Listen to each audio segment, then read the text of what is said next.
বেশ দিদি, বলছি আপনার নামটা একটু বলুন। আমার নাম মহামায়া বীরবংশী। মহামায়া বীরবংশী। বেশ, বাড়িটা কোথায়? বাড়ি মালাডান পাতিডান। মালাডান পাতিডান। বেশ। আচ্ছা, আপনি স্বনির্ভর দলটা আছে? হ্যাঁ। দলের নাম কি? জল মিষ্টি। জল মিষ্টি, দারুণ নাম, সুন্দর নাম, জল মিষ্টি। এত সুন্দর নাম বলার কথা না। নাম পাইনি ওইটাই। জল মিষ্টি, ঠিক আছে। এবার হচ্ছে দলে কতদিন ধরে আছে? ক বছর হয়ে না ঘুমপা? 6 বছর। বেশ, 6 বছর থেকে আপনি দলে আছেন। আর এই যে কি কি কাজ করেন আপনি একটু বলুন ভালো করে। আমি সংসারের কাজ, ঘর সাজানো থেকে সংসারের জিনিসের থেকে কুলো, চালু, পাখা, মাঝে ঝুড়ি, সবজি রাখা ঝুড়ি, তারপরে বিয়েতে কুলো, ডিজাইন করা কুলো, পাকপেছে, লাটায়, সংসারের ওগুলা সংসারের সমস্ত কিছু এবং হচ্ছে যে বিয়ের যাবতীয় যা লাগে। একটু আসতে, একটু আসতে, ওগুলো সংসারের জিনিস। সংসারের জিনিস প্লাস বিয়েতে যেগুলো লাগে সেগুলো সমস্ত দশকর্মা। দশকর্মা, হ্যাঁ, হ্যাঁ, মানে পাক কিছু তো বিয়েতেই লাগে। কুলো, হ্যাঁ, এগুলো সব। ঠিক। খুব সুন্দর। তারপরে এমনি দুর্গা পুজোতে ডালা থাকে, কুলো থাকে, পাকে লাটায়, তারপরে টুলি, একটা ছোট টুকি, লক্ষ্মী পুজোতে আমি পুজোর জিনিসগুলোও ধরি। বাহ, আপনি এই কাজটা করছেন কতদিন ধরে? আমি কাজ করছি কি দিয়ে 13 বছর থেকে। 13 বছর? না, আমি যখন বয়স আমার 13 বছর। সর্বনাশ। 13 বছর বয়সে তখন কে করতেন? আমার মা গুরুজন। আচ্ছা, আপনার মাই করেছেন।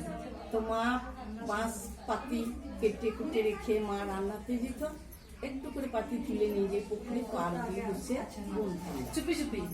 আচ্ছা, তখন মা কেউ মুখে শুনে নিত, বকা দিত, তো বলতো যে বাড়ি কেন বুনবো, তুই আমার কাছে বস, সেটা দিয়ে মা আবার বসিয়ে তো শিখাইতো। মাথার আইডিয়া থেকে মা 12টা 3টে 4টে ঘর করলে পরে 12টা ফুল হয়, 4টে ঘর করলে পরে 24টা ফুল হয়। এরকম মাথার আইডিয়া করে আমি তখন আরো ভালো করে বাঁশের পাখার মধ্যে 112টা ফুল তৈরি করতে পারি। বাহ।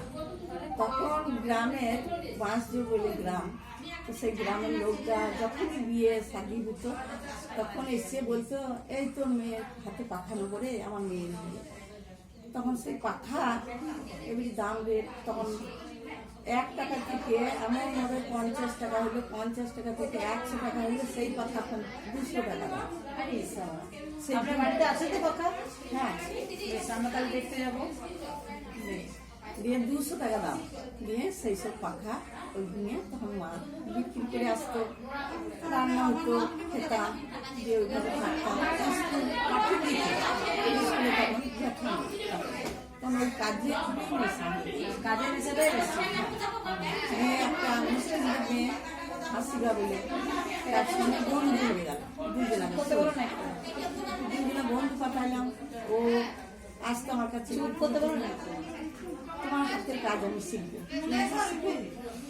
আমি শিখতে লাগলাম, এমনকি উঠে আবার কেথা সেলাই করা, হ্যাঁ, কেথা সেলাই করা শিখলাম, ফুল তোলা শিখলাম, ডিজাইন এঁকে দিতাম, ফুল তুলতাম দুজনাতে, যেখানে যেতাম দুজনায় পুকুরি পাড়ে তো পুকুরি পাড়ে, মাঠে তো মাঠে, দুজনাতে বসে বসে আমরা ওই কাজ করতে করতে করতে করতে একজন রামকে মুখসাপ বলে, সেই মুখসাপ আমার কিছুই উঠবে না।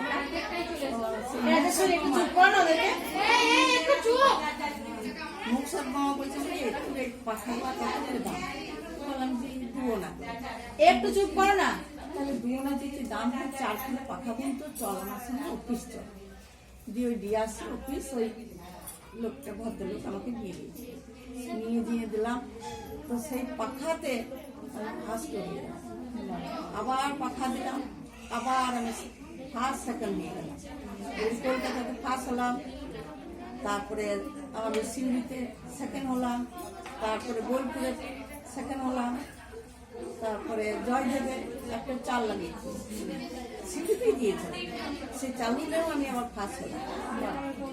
আবার সিঙ্গিতে আবার জেলা পরিষদ থেকে আবার মিটিং হলো যখন, তখন আমি আবার সেকেন্ড হলাম। তারপর একটা এত বড় মিটিং ব্যাগ তৈরি করলাম, ব্যাগটা দিলাম, সেটাতেও আমি আবার ফার্স্ট হলাম। দিয়ে ফার্স্ট সেকেন্ড এইভাবে হতেই থাকি। আর পুরস্কার করতে তখনকার বাজারে 300 টাকাতে এখন হচ্ছে 3000 টাকা, 300 টাকা। তো তখন 3000 টাকা করে পুরস্কার, 2500 টাকা, 5000 টাকা, 500 টাকা, এইভাবে অনেক পুরস্কার পেয়েছেন। পেতে পেতে মনের একটা আনন্দ হতে লাগলো। তখন আমি অনেক কাজ শিখতে লাগলাম, অভিজ্ঞত থেকে রাতে দিনে করে ওই কাজই করতে লাগলাম। করতে করতে এবারই সবাই বিক্রির লেগে বাড়িতে চলে আসছে। বোলপুরে অফিস থেকে খবর দিলে মই জামগুলিতে, জামগুলি বাড়ি, সেই জামগুলি থেকে ও আমাকে মাইনা করে গেল, বলে আমাকে 300 দিল ঠাকুরের সোলার মূর্তি করার জন্য। তুমি হাসে করে তার বাড়িতে এক খাপ দিয়ে এসছি। সে এবারই বলতো, না তুমি মেয়ে ছিলে, বাসে চাপানো নামানো কষ্ট আছে, তা আমি নিয়ে আসবো, শুধু আবার লড়ি তুলে ওইভাবে হাতের ছুটি ছুটি তুলো পাইকারি রেটে করতে লাগলাম। গ্রামগঞ্জে সব এসে আমার কাছে, গ্রামে হয়তো যে পুলো 50 টাকা, আর সেই পুলো আমি বেচতাম 100 টাকা। মানে এত সুন্দর, এত সুন্দর। এখন আমার বাড়িতে একটা পুজো আছে, যেটি দেখেন, বলবেন যে কী করে বানিয়েছি। তো আমার নাতনি বান্ধবী ছিল, তার বিয়েতে একটা বানিয়ে দিয়েছি, আমার নাতনির বিয়েতে একটা বানিয়ে। এখন পারবে এটা বানাতে? আছে এখন, না বানাতে পারবে? বেশ, তোমার বাড়িটা এখান থেকে কত দূরে? এই সাউথ, এই পাখিটানা, এইখানটা পেন্টি। কিসে যে টোটোতে যাওয়া যাবে? না না, এই জল। তাহলে অনেক দূর হেঁটে যেতে পারবে। টোটো যায় তো? আমার বাড়ি তাহলে তোমার বাড়ি গিয়ে আমি জিনিসপত্রগুলো দেখে আসবো। বেশ, তারপরে তুমি এই যে আমাদের ট্রেনিং চলছে এইসব মেয়েদেরকে আমরা চেষ্টা করছি ব্লকে বলার, জেলাতে বলার, তুমি তাহলে হ্যাঁ, আমার ওই যেটা ন্যাশনাল যে পুরস্কার পুরস্কার পেয়েছিলাম, পেয়েছে। সালগুলো অতটা মনে পড়ছে না, 78, 1984 সেই ইন্দিরা গান্ধী মারা গেল, সেই সালে দিয়েছিলাম। সেই সালগুলো আমার সার্টিফিকেট লেখাই আছে। তো ওই এনজিও করলাম লাভপুরে, এনজিও থেকে আমার আসল সার্টিফিকেট আমাকে দিল। তো ওই ফার্স্ট এমনও আছে, ফার্স্ট কলকাতাতে দিয়েছি, সেগুলাও আছে আমার। তারপরে আরও এনজিও থেকে যেগুলো দিয়েছি সেগুলাও আছে আমার কাছে। তো এনজিও থেকে আমার অনেকে চেয়েছি,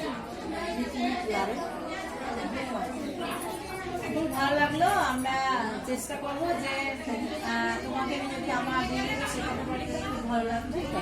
আর দেখছি কি করা যায়। খারাপই বলা যে অন্যের উদ্দেশ্যে কী বলবো দিদি, যারা এখন যেসব দিদিরা আছে, যারা এখন সংসারের কাজ সামনে অন্য কোনো কিছু কাজ করবো ভাবছে, তাদেরকে কী বার্তা আছে এটা নাস্তা বলা। আচ্ছা দিদি, তুমি একটা জিনিস বলো, যারা এখনো অনেক আমার এই মহিলারা রয়েছে যারা সংসারের জন্য করতে পারে, তাদের জন্য তুমি কি বলবে? আমার এইসব তাদের জন্য তারা যদি শিখতে চাই, আমি শিখাতে চাই। আর কাঠের দিতে সেলাইও শিখতে চাই, তাও আমি শিখাবো। তারপরে তুমি যারা জানো সবাইকে শেখাতে যাও, এবং তোমার মতো সবাই যাতে বড় বড় হয়। আর হ্যাঁ, আমার তো বয়স হয়ে গেছে, এবারে আমি বসে যাচ্ছি, এবারে যাতে ছেলে মেয়েরা আরো বড় বড় হয়। আর তোমার সবার জন্য মেয়েকে তুমি আমি আশীর্বাদ করো। সেলাইকে শিখিয়ে দিয়েছি, একটা ইন্টারনেট আর একটা ইংলিশ, দুটো শিখে দিয়েছি। মেয়েও হাতের কাজে ফার্স্ট সেকেন্ড আছে, তার মেয়ে আমার এবছর খাতাতে সেও ফার্স্ট হয়েছে। আমাদের সব পরিবার এইভাবে। বেশ, ঠিক আছে দিদি, নমস্কার, আপনি একদম ভালো থাকবেন। বেশ, ঠিক আছে।